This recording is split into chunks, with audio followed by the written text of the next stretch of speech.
Hello and welcome back. I did have a DIY crafting video for you planned, however, there has been a slight change in plans because of something that has very much caught my eye. It's in the newspaper and it's all over Facebook and Twitter and Instagram and it's literally everywhere. I know that was a lot of ands, but yeah. So everyone is freaking out over the fact that you can't go trick-or-treating in the UK this year. And if you do try to go trick-or-treating, that's a £200 fine if you are caught. So, not very nice. So it's urged me to put out this video just a little bit earlier than I planned, and by a little bit earlier I mean by a couple of weeks. So this video is all about alternatives that you can use instead of going trick-or-treating. It's different. So it's forms of trick-or-treating, but you're not leaving your house, you're doing it in the house. I mean, some of them can involve the outside of the house, but that's entirely down to you. So the first idea I had was like an Easter egg hunt. You put the treats around the house and hide them in secret places, and your kids just go on a hunt for them around the house like they would Easter eggs.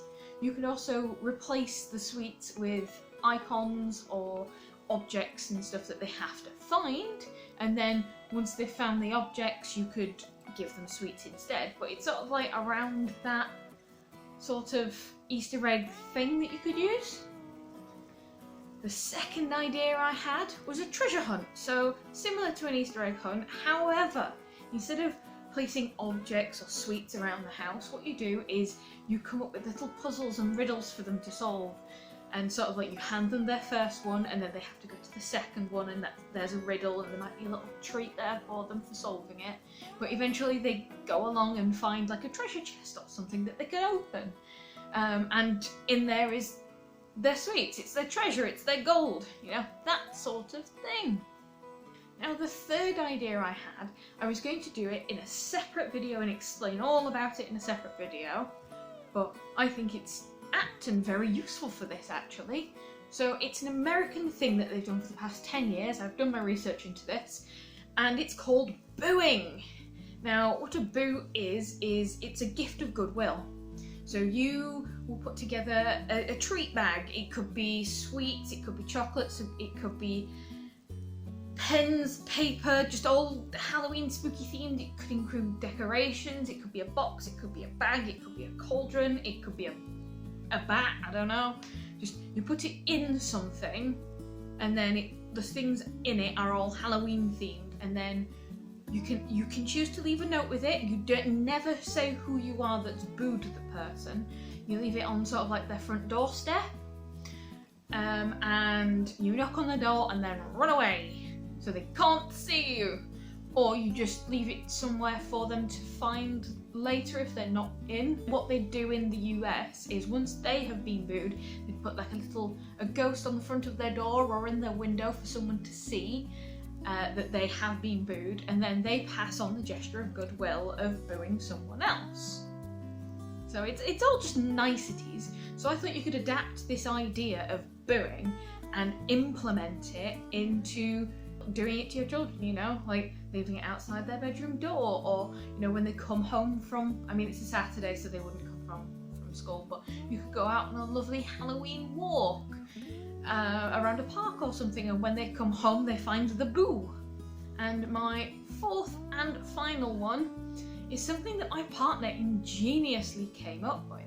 Now if you're really missing the thought of Halloween and going trick-or-treating and knocking on doors, instead of going outside the house to do that and doing it to your neighbours, what you could do is hide sweets behind each door in your house. You could send your children off to go get dressed for Halloween into their costumes. I mean, you might need to help them, but what you could do is hide the sweets behind every door, and then you knock on your doors, like your living room door, your kitchen door. And if you live in a place with not that many doors, you could also include cupboards.